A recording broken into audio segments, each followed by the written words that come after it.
자, 이제 그 이후에 여러 가지 현안이 있었고 또 여론조사 결과도 많이 발표됐습니다만, 물론 뭐 여론조사가 전체의 지금 현실을 잘 반영하고 있다, 가장 잘 반영하고 있다라고는 볼 수 없습니다만, 그러나 우리가 주요한 참고 지표가 되겠습니다. 그래서 여론조사 전문가인 김봉신 부대표와 지금 같이 하고 있는 건데요. 몇 가지 여론조사가 나왔습니다. 일단 저희가 그래프로 좀 준비된 게 있으니까 쭉쭉 보고 나서 한번 같이 얘기를 해보죠. 일단 MBS 전국 지표조사 그래프부터 먼저 볼까요? 네, 지금 MBS 조사. 이제 이 모든 자세한 것은 중앙선거 여론조사 심의위원회 홈페이지를 통해서 이제 볼 수가 있겠습니다만, 이게 MBS 거고요. 그 다음에 채널 A와 리서치 조사가 있었습니다. 네, 채널 A와 리서치 조사에서는 45.6, 34.4 이렇게 나왔고요. 그리고 한국 갤럽 조사가 있었죠. 네, 한국 갤럽 조사는 45대 36대 10 이렇게 나와 있는 게 지금 한국 갤럽 조사입니다. 그런데 비슷한 시기에 한국 갤럽이 또 다른 조사를 했습니다. 지방신문협의회와 함께한 여론조사인데요. 이거는 46대 34대 11 이 정도로 나왔고요. 그리고 여론조사 꽃이 단독으로 조사한 것도 있습니다. 이것 역시 중앙선거 여론조사 심의위원회 홈페이지 가면 자세히 볼 수 있는데 49.6, 30.6, 9.2 이렇게 나와 있습니다. 자, 우리가 대략 이렇게 봤습니다만, 김봉신 부대표님, 어제 그제 이렇게 발표 또 오늘 발표된 것들을 종합해 보면 한마디로 뭐라고 좀 요약을 할 수 있겠습니까? 이제 일부 그 보수 성향이신 분들이 네. 그 여론조사 적극성을 좀 많이 띠고 있다. 라는 걸로 이제 보실 수가 있겠고요. 그런 반면에 이제 진보 성향이신 분들은 적극성을 좀 적성이 좀 낮아지고 있다. 네. 그래서 덜 추출되고 있다. 이렇게 좀 보셔도 될 것 같습니다. 그에 따라서 보수 성향의 후보인 김문수 후보 지지도가 이제 조금 올라가고 있는 정도인데요. 네. 한국갤럽에서는 그 격차가 좀 많이 났습니다. 한국갤럽만을 따져서 봤을 때는 그 올라가는 정도가 김문수 후보가 이제 7% 포인트 올랐거든요. 네. 그래서 오차 범위 밖에서 지금 그 더 많이 이 7% 포인트니까 많이 올라간 게 되죠. 그리고 이재명 후보 같은 경우는 6% 포인트 빠졌습니다. 그렇게 됐을 때 이제 어디에서 오르고 빠졌는지를 좀 한국갤럽을 보시면은요. 지역적으로는 대전, 세종, 충청에서 12% 포인트 김문수가 좋아질 때 이재명 후보가 좀 낮아졌고요. 8% 포인트. TK에서 이제 이재명 후보가 12% 포인트 빠질 때 김문수 후보가 12% 포인트 다시 이제 가져갔습니다. 네. 그런데 여기서 이제 특이한 것은 여성 중에서 10% 포인트 빠졌는데 이게 오차 범위를 넘어섰습니다. 그래서 여성, 남성 둘 다 이재명 후보는 6% 포인트가 빠졌는데요. 특히 김문수 후보가 이제 10% 포인트 더 좋아졌다라는 거를 보실 수가 있겠고요. 40대에서도 움직임이 있고 60대, 70대에서 김문수 후보가 좀 좋아지는 이 흐름은 네. MBS하고 한국갤럽하고 공이 비슷하게 나타나고 있습니다. 자영업자 중에서 지난 조사에서는 자영업자 중에서 민주당이 상당히 이 정당 지지도가 이제 높아진 그런 케이스였는데 지금 같은 경우에는 후보와 관련돼서는 자영업에서 11% 포인트 이재명 후보가 빠지면서 김문수 후보가 10% 포인트 좋아졌습니다. 예, 학생 중에서 그리고 이재명 후보가 15% 포인트 빠졌습니다. 그리고 적극 투표 의향자 중에서 김문수 후보가 8% 포인트 많아졌는데 이 오차 범위를 벗어났고요. 네네. 그리고 관심이 많다라고 하는 고관심자 중에서도 오차 범위를 넘어서는 변동이 있었습니다. 그런데 이제 이거를 보시게 될 것 같으면 보수 성향이신 분들이 이 조사에서 네. 349명 추출돼서요. 전체의 34.8%입니다. 적지 않은 비율이죠. 이거 지금 중도 성향이 32.6인데요. 네. 이렇게 따지면은 지금 모르겠다. 내가 이념성에 대해서 모르겠다라고 하시는 92명 더해서 계산할 경우에는 이게 42%에 가깝죠. 네. 42%에 가깝습니다. 그런데 이제 통상적으로 이제 중도와 성향에 대한 응답 보류를 합쳤을 때 45, 47, 온라인 조사는 50까지도 올라가는데 지금 같은 경우는 중도가 좀 덜 잡혔습니다. 진보 성향이신 분들이 지금 23.4%인데 이 경우에도 많이 잡힌 건 아니죠. 한 25 정도 유지가 되는 게 맞겠고요. 그렇게 따지면 이번 조사 같은 경우에는 중도가 조금 덜 잡히고 보수 성향이신 분들이 그 자리를 차지했다. 내지는 진보 성향이신 분들이 좀 덜 잡히면서 보수 성향이신 분들이 더 빨리 이건 선착순입니다. 여론조사 선착순이라서 1,000명 먼저 채우면 그다음에 끝납니다. 이제 먼저 오시는 분들이 네. 응답하게 되는 겁니다. 자, 이게 두 가지 질문이 생기는 건데요. 네. 왜 진보층이 덜 잡혔을까 하는 거 하나 하고, 그다음에 이제 댓글에도 그런 질문이 나오는데 진보 보수가 너무 이게 차이가 나면은 이걸 믿을 수 있느냐? 그리고 보정을 해야 되는 거 아니냐? 이런 질문이 있더라고요. 어떻습니까? 예. 첫 번째 이제 보정은 불가능합니다. 보정은 공표용 선거 여론조사에서 네. 대한민국 이거는 이제 법에서는 뭐 당의 선거에 그 유권자 구성비를 맞추라 이렇게 되어 있는데 그게 선거 여론조사 기준에는 그게 세 가지 성별, 연령대별, 거주 지역별로 네. 해서 보정을 줄 수는 있는데 네. 다른 게 보정이 들어오면은 그거는 따로 이제 신고 대상이고요. 그렇게 됐을 때 그 값을 기준으로 삼으면 안 됩니다. 그래서 보정은 안 되고요. 보수가 더 많거나 진보가 더 많은 여론조사도 여론조사입니다. 네. 그 경우에는 왜 그랬느냐를 분석하면서 정세의 흐름에 어떤 충격이 가해졌느냐 네. 이런 것들을 중심으로 분석하시는 게 좋겠고요. 네. 지금 같은 경우에는 보수 성향자들이 더 잡혔기 때문에 이걸 보정한다 안 되고요.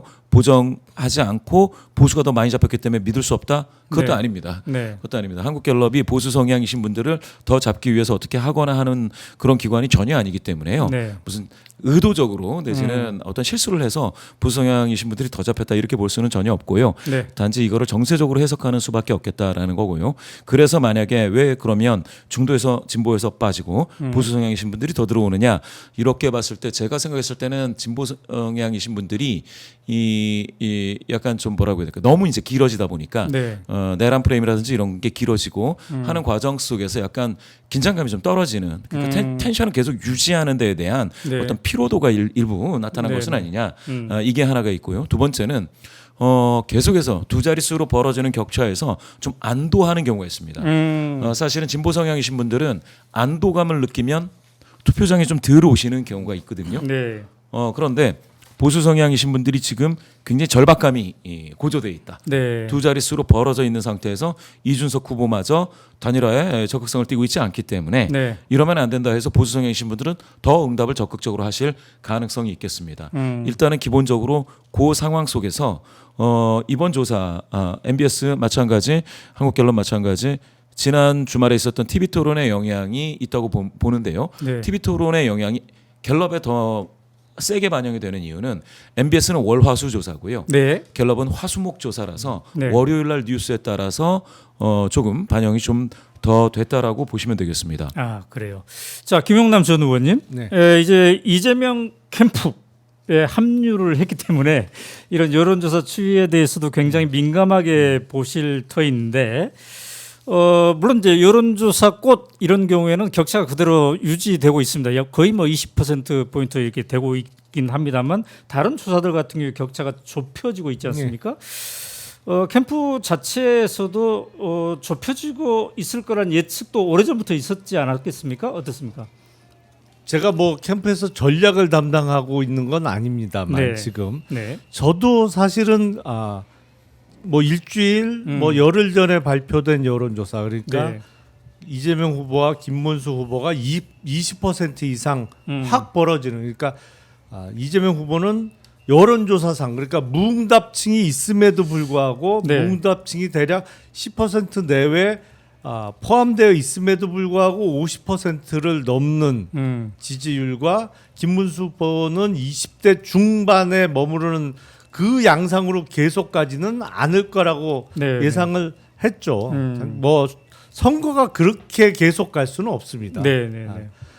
그래서 이른바 보수층의 위기의식에 의한 결집이 나타날 수밖에 없는 것이죠. 네. 그래서 요번 여론조사 전에는 어떤 여론조사에 따라서는 TK 지역만 놓고 볼 때도 이재명 후보와 김문수 후보의 지지율이 거의 엇비슷하게 나오는 그렇죠. 여론조사도 있었는데 실제 득표가 그렇게까지 가기는 어렵겠죠. 왜냐하면 이 관성대로 이루어지는 표를 무시 못하거든요. 네. 그러니까 나는 뭐 평생 음. 국힘만 찍었어. 뭐 네. 또 나는 평생 민주당만 찍었어라는 분들이 상당수 계세요. 지역에 따라서 네, 언제나 그렇기 네. 때문에 격차는 좁혀질 수밖에 없습니다만 네, 네. 사실은 그게 판세가 뒤집어질 거다 이렇게 보기는 어려운 거 아닌가 네, 네. 싶습니다. 자, 김민석 상임 공동선대위원장이 이제 우리랑 약 열흘 전에 인터뷰했을 때도 최종적으로는 당 지지율과 가까이 접근할 것이다. 지지율 차이 정도 이렇게 얘기를 했단 말이죠. 지금 갤럽 조사 같은 경우도 당 지지율은 8% 정도 차이가 지금 나고 있지 않습니까? 그런 식으로 서서히 접근을 해가고 있는 것 같은데 그런데 여론조사는 여론조사일 뿐이다라는 시각도 있습니다만 오늘 여론조사를 보고 당 내에서도 긴장해야 된다 이런 얘기가 나온 것 같아요. 강의원 조직위원장이죠. 페이스북에 이런 얘기를 했습니다. 여론조사 보수층 과표집이라는 건 현상이고 본질은 지지층 이완이다 이런 얘기를 했네요. 그러니까 너무 대세론으로 앞서가다 보니까 이게 좀 이완된 분위기가 있을 수 있었겠지 않습니까? 그래서 얼마 전부터는 압도적 승리라는 표현을 안 쓰죠. 그렇죠. 압도적 응징을 해야 된다. 내련 세력에 대해서 네. 이런 표현의 변화도 있습니다만 네.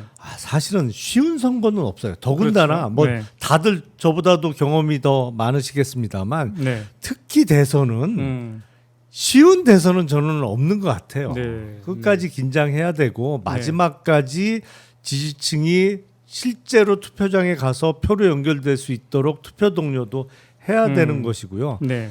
전형적인 예가 작년 총선에 네. 경기도가 지금 정치 상황에서는 서울보다는 경기도 남부 서부가 민주당 강세 지역이잖아요. 네. 네. 근데 작년 총선에는 워낙 친윤 쪽에 이런저런 뭐 말도 안 되는 공천뿐만 아니라 만행들이 많아서 네. 경기도에서 전통적으로는 민주당 약세 지역으로 분류되던 분당에서도 여론조사에는 민주당 후보가 다 앞서는 여론조사가 많이 나왔습니다. 네. 네. 네. 그래서 거기 이광재 후보 또 김병우 후보가 이러다 당선되겠다 싶을 정도로 이제 여론조사상은 앞서는 게 줄이었는데 네. 막상 투표함 열어보니까 둘 다 졌어요. 네. 네. 근데 유독 분당만 투표율이 꽁충 뛰어 올라갔어요. 그러니까 그 주변에 있는 다른 뭐 수원, 용인 뭐 이런 데보다 네. 성남 중에서도 분당의 투표율이 10% 이상 높았거든요. 네. 그 얘기는 뭐냐면 이러다 분당 갑을 모두 네. 국힘이 떨어지고 민주당 후보가 당선되겠다는 그 여론조사에 이른바 국힘의 지지층이 결집해갖고 투표장에 많이 나온 거죠. 네. 네. 네. 그러면서 이제 아깝게 두 지역 다 떨어졌는데 네. 역시 대선도 물론 앞서고 있는 거는 뭐 틀림없습니다만 네. 끝까지 긴장해야 된다. 그래서 네. 실수하면 큰일 난다. 진짜 우리 그런 말 많이 쓰잖아요. 군대에서 네네. 졸면 죽는다. 마지막 날까지 그래야 되지 네네. 않을까 싶습니다. 네. 자, 김봉식 부대표 지난번 예. 갤럽 조사에서 이제 상당히 차이가 났던 것은 PK와 TK 쪽에서 큰 차이가 있었잖아요. 예. 근데 이번에는 상당히 좁혀지거나 뒤집어지거나 그런 것들이 보이는 거잖아요. 예. 그죠? 그쪽 설명을 좀 해보신다면요. 예, 맞습니다. 대구 경북에서도 사실은 지난 갤럽 조사에서 지난주 조사에서는 TK가 34대 48로 이재명 후보가 이제 34%니까 네. 이 정도 되면은 대구 경북에서 지지도가 이 정도 나오면 득표는 30% 중반이 될 수가 있다라는 것인데요. 왜냐하면 2022년에도 이재명 후보가 TK에서 한 20 정도 지지도를 얻었고요. 네. 그랬을 때 투표한 이후에 득표를 하는 것도 한 22가 나왔습니다. 그렇게 되면은 지금 30% 중반대면 그 정도가 되지 않겠느냐라는 기대를 충분히 갖게 하는 내용이었습니다. 네. 그리고 이제 이게 이제 둘 간의 격차가 14% 포인트니까 이거는 사실 5.5에 붙은 거거든요. 네. 네. 게다가 이제 부울경에서는 41대 39니까 이거는 숫자로는 이긴 거 아니냐고 하는데 사실 이건 같은 숫자죠. 네. 5.5가 크니까 이 흐름이 이번 주 방금 네. 네. 네. 오늘 발표된 것에 따르면 지금 TK에서 22대 60이니까 다시 제자리로 돌아왔습니다. 이재명 후보에 대한 지지세가. 네. 그리고 PK에서도 36이니까 41에서 36이면 5%포인트 빠졌죠. 이렇게 되면 이 흐름은 자, 대구 경북에서 12%포인트 하락, 김문수 12%포인트 올라가서 지금 보수 성향이신 분들이 네. 이 김문수 후보로 집결을 하고 있다라는 게 하나가 있습니다. 거기에 따라서 김문수 후보는 60대 그리고 70세 이상에서도 조금 회복을 하고 있다 이렇게 볼 수는 있습니다. 네. 그런데 지금 김문수 후보가 얻고 있는 지지도가 36이지요. 네. 30% 중반까지는 김문수 후보가 갈 것이다. 그리고 이준석 후보가 10% 정도 할 것이다라는 예상은 충분히 했었습니다. 이 두 개를 합치면 46입니다. 네. 이렇게 두 개를 기계적으로 합쳐서 단일화를 이야기하는 건 좀 무리가 있습니다. 왜냐하면 이거는 분산 효과가 있기 때문에. 네. 다만 지금 보시면 이재명 45, 그 다음에 보수 쪽의 표가 46입니다. 그러면 이거는 지난 2022년 대선의 결과하고 거의 비슷하죠. 네. 그때도 거의 0.73% 차이로 이재명 후보가 패배했는데요. 낙선을 했는데요. 그렇게 따지면은 지금 요 분위기가 네. 이렇게 두 가지로 이야기를 하고 있습니다. 첫 번째, 이게 김문수, 이준석 후보가 올라갈 수 있는 그러니까 변동성을 모두 반영한 것이다. 네. 라는 해석이 하나 있을 수가 있고요. 네. 두 번째, 추가적인 변동성도 있을 수 있다라는 해석이 있을 수가 있겠습니다. 네. 그래서 지금 제가 봤을 때는 이재명 캠프에서 여러 가지 이야기가 있겠는데요. 저는 이제 몇 가지가 있습니다.